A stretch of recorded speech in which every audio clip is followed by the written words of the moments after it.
Hey everyone, this is Jen from Jen Marie Equestrian, and this is Moxie. She is a 3-year-old miniature horse, and we're going to show you the bits and pieces of the harness and how they all go together, and how to hitch up to a miniature horse cart. Especially in the summer, one of the first things we want to do is spray down your horse with fly spray. Some of the little tangles you can get in driving on the ground or driving with the cart is from agitation from flies, so we really want to make sure to spray them down first. I just wanted her to smell it first so she knows what it is.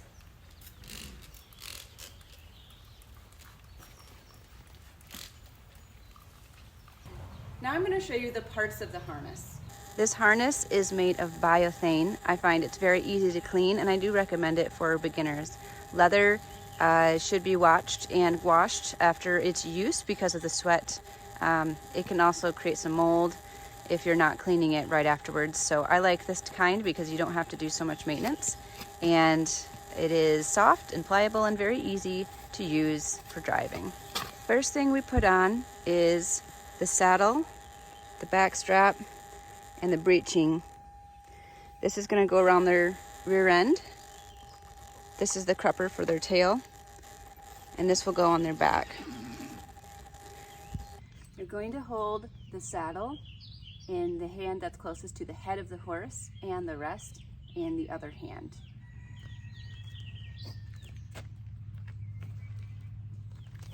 We're going to carefully place the saddle over the wither, and the breeching is going to go under the tail, and the crupper is going to go under the tail.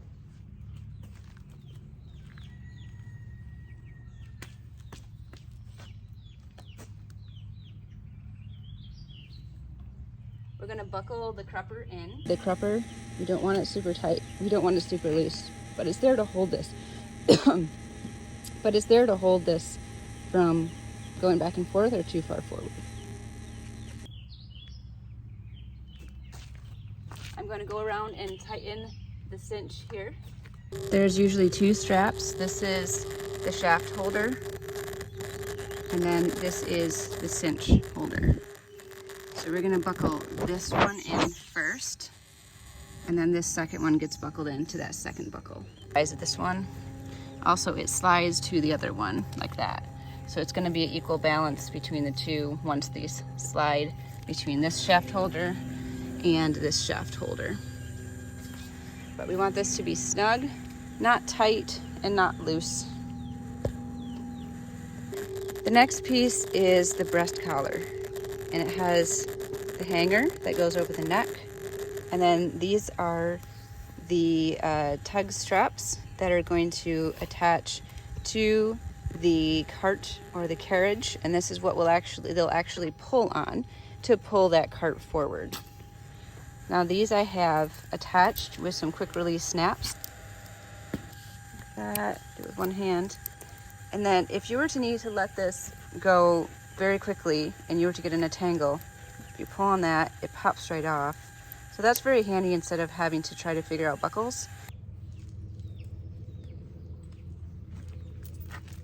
Just like that.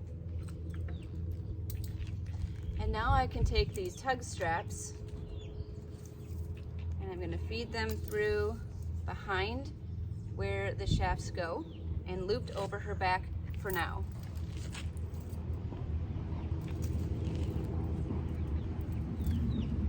Have the bridle, and the back of the bridle, there's this strap, and that's going to attach to that hook on the saddle right there, and that's to keep the pony from putting their head down to eat all the time. This bridle has the blinders up in front here. Otherwise it's pretty much a normal bridle. We do want to adjust it so that the blinders are right next to the eye, not too high and not too low. And then the reins, of course. It's customary for me to always give a treat when I give the bridle to my horses, and encourages them to salivate and to open up the mouth to the bit. I just slide it under the bit. When I ask them to come up, it does just make life a little bit easier and a little bit more fun for them. I'm going to put this over the halter so that, because she's in training, so I have something to grab or to take the bridle off if you get in a tangle. I'm going to take this strap and put it around first. This is the one that keeps them from putting their head down. I'm going to slide this up over put my hand with the treats under the bit, and she's going to accept it very quickly. I'm going to pull the ears through here. Just like another regular bridle, we're going to find that chin strap. That's going to go underneath the chin and buckle on the other side to keep the bridle from getting pulled off. I like to put a bridle path shaved on my horses because these ponies' manes are so thick that it doesn't always sit very nice there, and it wants to pop up over the ear. So I always keep a little shaved area right behind the ears. Now we're going to put the reins on. I have snaps here. These are very handy. You can go on and off very quickly. I don't use buckles. Anything I can put a snap on this, I do, because it's just faster than trying to buckle and unbuckle, especially when you're training. So I'm going to go through this ring here, this ring here, this ring, and then the bit.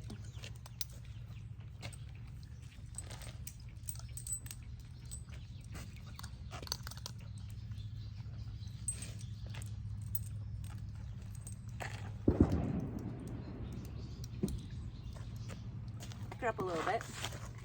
Now I take this lead rope and I keep it on the halter so that if we get in a tangle and I need to get her out of that cart very quickly, I've got something to hang on to. And what I do with the access is I bring it up around here, I squeeze it and I put it in here, and I just do a really easy daisy chain. Let me tighten this up a little bit more here. I don't want her to step on this. A very easy daisy chain. Now you do not have to have your halter on your horse. If they're doing pretty good, you can keep this off. You can keep the lead rope off if you'd like. I just do this as a second measure of safety if I need to come up here and get her for some reason. If the hook is big enough, the reins shouldn't get caught up at all. I don't find this harness has any problem with having this in that hook there. So now you can see she's ready to get hooked up to the cart. Okay, now that I have her lined up to the shafts here, I don't want to take the shafts up and forward because it can get caught in the harness. I'm going to actually lift the shafts up, bring them down and through the loop holders right here on the right and the left.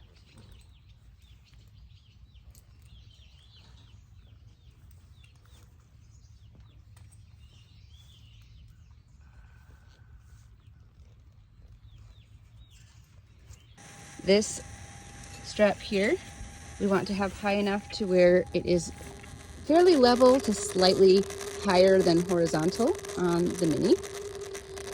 So we don't want that cart to be leaning downward. We don't want the shafts to be downward at all, but we also don't want them facing upwards. There's a risk with this particular cart, if I had it too horizontal, that this could lift up. If my weight in the back was too much, this would lift up. And I could get a strap to pull this down, but I don't currently have that. I don't find it's too much of a problem because of the way this shaft is adjusted, slightly facing up from the horizontal. So now we are ready to ride. We have her grazing strap on so she doesn't go diving off. Here's my reins. She's standing very nice. Now I'm going to take the first tug strap and the little snap. I'm going to snap it to where it hooks up right here.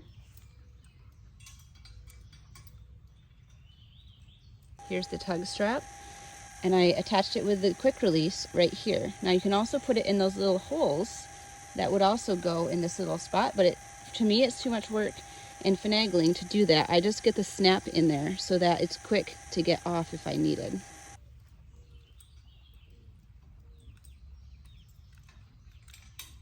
Now these are both on. And now we have the hold-back straps, which I put on the cart already, so that's very quick to just snap together.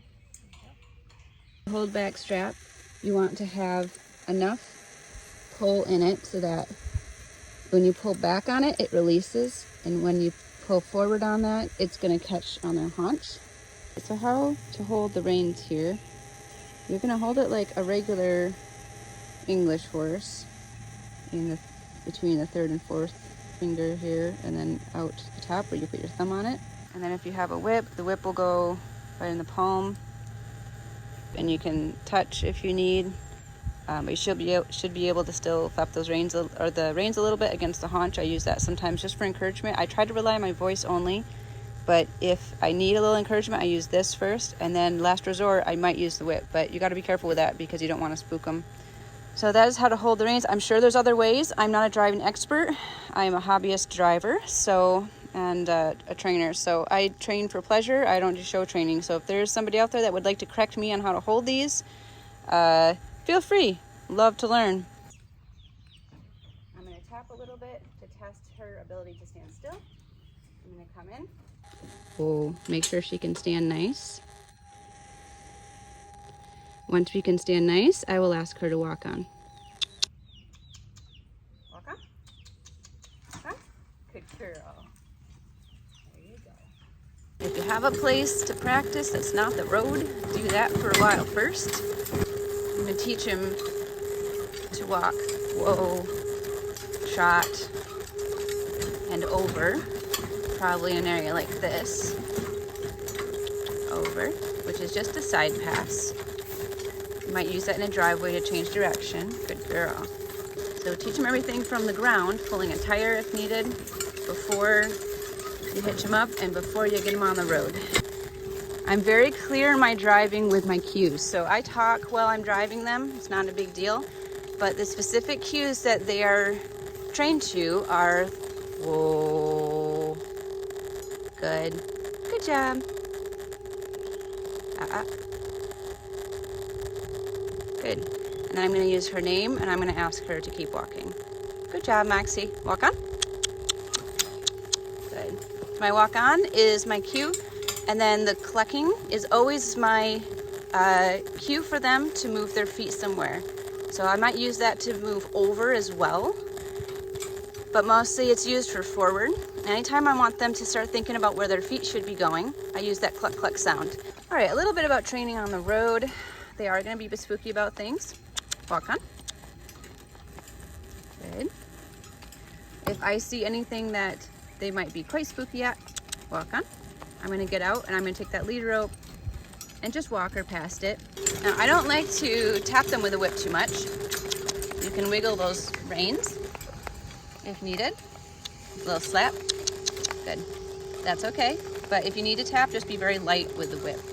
And trot, trot, trot, trot, and trot. Good girl. So I am keeping a little bit of contact on both of these reins. They're not completely loose, they're not completely tight, just so I can feel what her face is doing. Ankle biter dog. He's not running into the road, but he's scaring her a little bit. So I'm just standing next to her until she's okay. Good. Walk on. Good. Walk on. I'm going to stand in front of her so she can see me. And we're just going to walk kind of slowly here. Make sure she's okay with this. That's a good girl. Turn and have her walk next to me. If she's calm without seeing me. Oh. Oh. Good. I'm going to go ahead and get back in here. That little dog, he thinks he's something. Still a little spooked by that dog. So I'm just going to take her for a little walk. This is the little calls that you make driving just to make it a positive experience. My neighbor's got a turnaround driveway here. So I'm going to let her kind of get her little wiggles out here instead of on the road, just to make sure she feels okay again. We do a lot of whoas before we turn onto a road. So definitely if you're in a driveway or if you're going to at a crossroad or you stop sign, anything crossroad wise, I stop and just get in the habit of making them stop and look, even if you know it's safe. It's a good practice to pull over for a little bit on the road in a driveway or something, or make her stop and stand if you know something's coming up behind them that might spook them. Walk on. It was the mail truck. She jumped a little bit, but she is fine. If you're not sure how your horse is going to do on the road, then walk them without the cart for a while, and then drive them without the cart for a while. Once they're really good with that, then you have a chance of having a good experience with that cart. But before that, don't just throw them in and expect that they're good. If you need to drive with one hand for a second, and put this one right over so you're held this way, and then the whip in the middle. So if you need to use your hand for something else, this is a good hand hold. You can very easily grab this one with your right hand or your other hand as soon as you need it.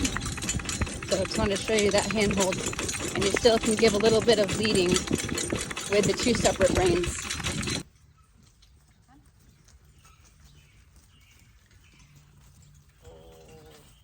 Good.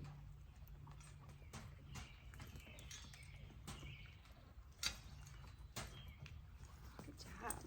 Now I do like to practice getting in and out of that cart at a standstill, because sometimes that cart moving while they're at a standstill, they jump. So be prepared and be ready and hang on to your reins, whether you're on or off that cart. When we're done, the whip goes in the cart, still hanging onto the reins. I've gotten out of the cart. I'm going to do everything in reverse. So I'm going to unclip. This is where it's good to have someone in front, but she knows how to stand. We're going to unclip these and find our little ring. I've heard people put red ropes on these rings, or a little tag, so that you know which one to pull. Don't do it so we can get caught on anything, but if you need to tell somebody else, you could just say pull the red cord. You're going to unlock that one. This goes across her back. I'm going to unlock that one. Goes across her back. And now she's free. We're going to lift and pull and set down. Okay, so we don't want to, just make sure we don't poke her with anything. And now I set my reins here and I grab her halter. This is how I bring her from the cart into her untacking station. Okay, now we have our pony back at her tacking station. We're going to reverse everything. So first thing is the reins. Sorry, baby.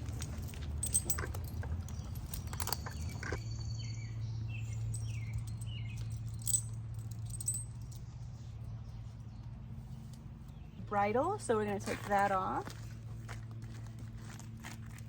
Here's a little cheek strap here. Back a sec. Good. Okay, I've got to take my grazing strap off first, and then the bridle can come off after the chin strap has been, or the, yep, chin strap is out. There you go. My throat latch. Good girl, and she's very itchy. Oh, it feels so good to have that off, I know. And then we have the breast collar. So these tugs need to come out. I put them right here on the neck, so that this whole thing can come off. I'm gonna unsnap her here for a second. Good. Make sure you snap your pony back in. And then we're gonna take the crupper off first. And then make sure this breeching is up and on her back. And that way, once we have this off, remember your 2 buckles here.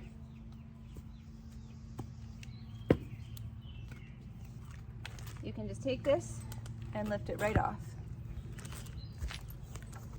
And she did so good, and she gets lots of praise for being such a good girl and trying so hard.